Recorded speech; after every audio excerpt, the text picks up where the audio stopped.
largest strategy towards Syria is needed. On one hand, while we are fighting against terrorism, including Daesh, but not only that, other terrorist groups as well, we also need to deal with the larger issue of legitimate government in this country. In Syria, the picture is quite bleak, and with our allies, there is not a harmony in terms of what the steps should be taken. Turkey and France, for example, are having a more comprehensive approach of also dealing with the regime itself and trying to support the moderate opposition forces. But on the other hand, the United States is giving some conflicting messages about what to do the next step.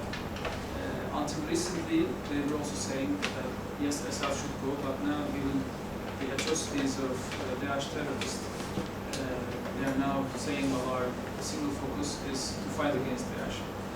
So Assad probably can remain on its place. We think that this is a wrong approach unless we don't have a comprehensive one.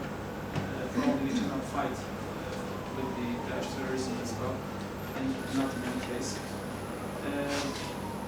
The issue, the problem in Syria has huge costs, human costs to everyone. Millions of people are displaced. About $250,000 of people lost their lives. And Turkey is the most prominent country who is paying the price daily. Now we became this year the largest refugee hosting country in the world. There are about 1.7 million Syrians currently residing in Turkey. And only about 250,000 of them are living in camps. So more than 1 million people are living in the Turkish cities. Imagine thousands of people can change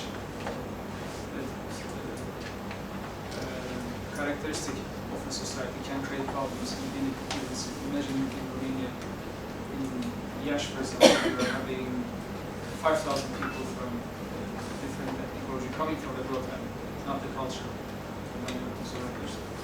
It definitely creates problems. In our larger cities, Istanbul, Ankara, Izmir, we are having Syrians everywhere. In certain cities, the number of Syrians actually surpassed the number of locals, like in Kilis, for example, the border town. So it's a big human tragedy and a human burden as well. Turkey has spent about $6 billion until now to deal with the refugee problem in its own country. And the international support that we are taking overall, including United Nations, Western countries, Arab countries as well, it's only about 300 million, which is nothing of this overall picture. That's why we think we need a comprehensive solution in this country so that these people can go freely back to their countries. For this, it needs to be a comprehensive EU administration. There is already a Syrian national coalition, and there is already a roadmap agreed at Geneva, and more than 100 countries actually recognize this Syrian national opposition. I think they are the ones that will have an problem. Only fighting Daesh is not the solution to the problem of this country. Now imagine Aleppo, one of the largest cities of Syria, which is in the north. There are huge fights in Aleppo, and you never know who is fighting against who. You say moderates are fighting against Assad regime, but there is also Daesh in it, and you never know also who is moderate in this equation. Some people are coming forward and say, well, you think that I'm a terrorist, but I'm a moderate normally, and etc. So this is a very tough and difficult picture. But if Aleppo falls, for example, they say we could have 1 million more people in front of our borders, which actually we already created that we cannot survive as an additional burden.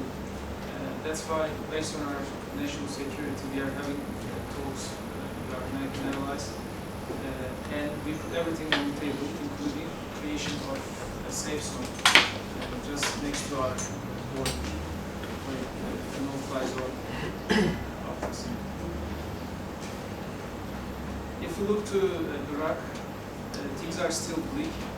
We cannot still talk about a unified country looking favorably or positively to the future. Unfortunately, the division between Sunnis and Shias are deepening day by day.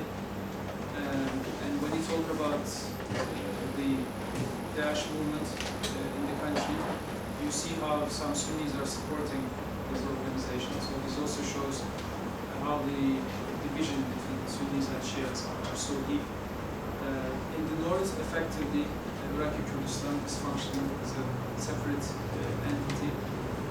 The former Iraqi administration, led by Mr. Maliki, according to our view, could not show embracing policy. That's why we made a policy of kind of based on more on sectarian understanding. The current Iraqi government, which we are very supportive of, is trying to have a comprehensive, follow a comprehensive policy which embraces the Sunnis as well. According to our view, the Sunnis should be part of the whole process so that they have to feel the ownership of the country. If the Sunnis are antagonized, then they will continue to have all these radical movements finding ground in Iraq. We are doing our utmost to help the Iraqi government, not only Baghdad, but we are also very supportive of Erbil as well, in terms of monetary support, technical support. We even continue to train both the Iraqi National Guard as well as the Iraqi Kurdistan's Peshmerga in their fight against Daesh in that regard. When we come, of course, the other important actor in the region, which is Egypt. Egypt is one of the most important actors in the region, not only in the Middle East but also in the Mediterranean. Without Egypt being a stable country, we cannot talk about a stable Middle East. As you know, Turkey and Egypt have a full-fledged ethical relationship after the return of the regime of President Morsi. We believe that the current regime should embrace again all segments of society. Otherwise, they will push them to go underground, which will again be another appearance of radicalism in this region. And we are trying our best to try to make calls to this current administration in the country, not to push people underground, which is counted with millions actually. So what we need in Egypt is an inclusive political system. Palestine started to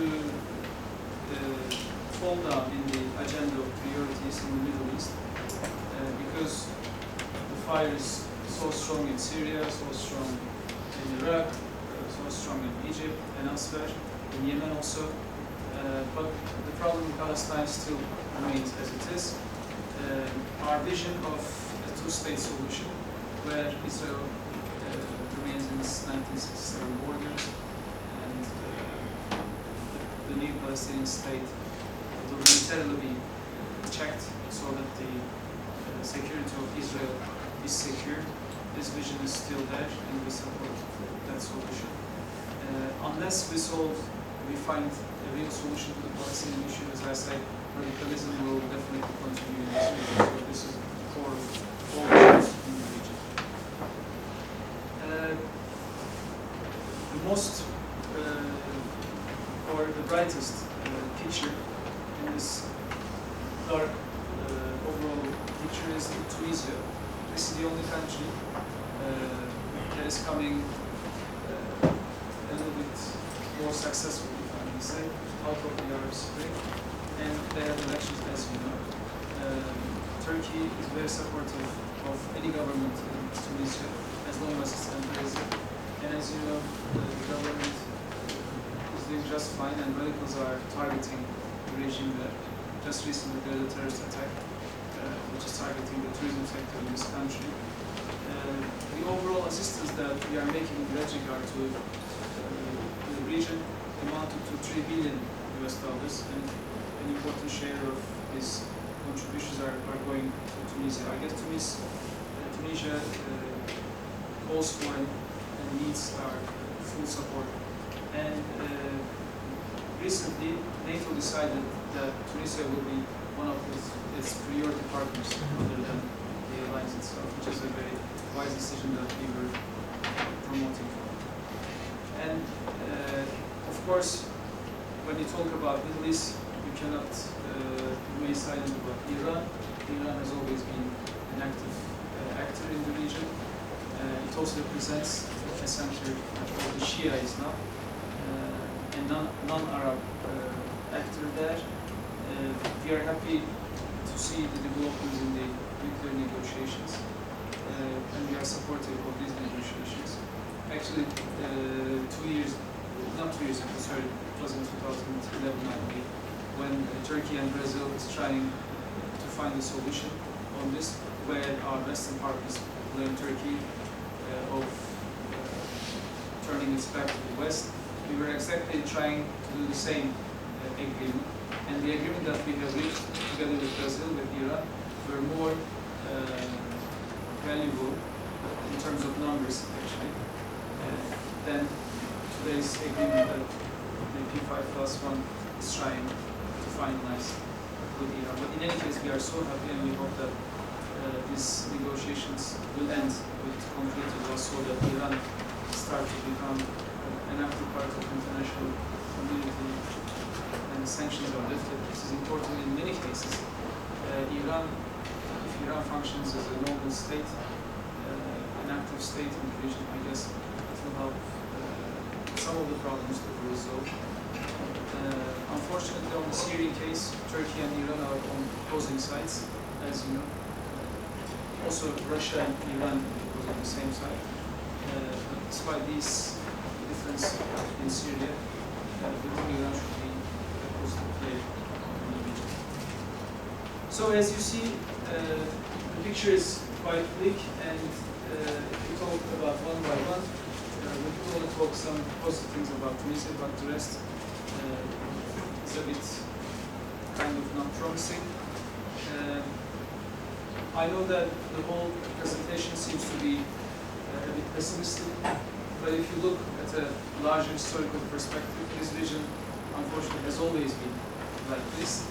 So I believe we could find a kind of solution. At least the peoples of the region saw that kind of legitimacy and democracy might be good for them. We'll see how dynamics will evolve.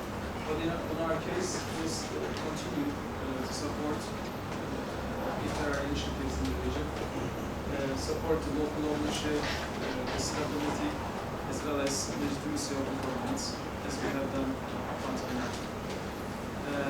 I guess I should stop here, because I need details as well. Thank you.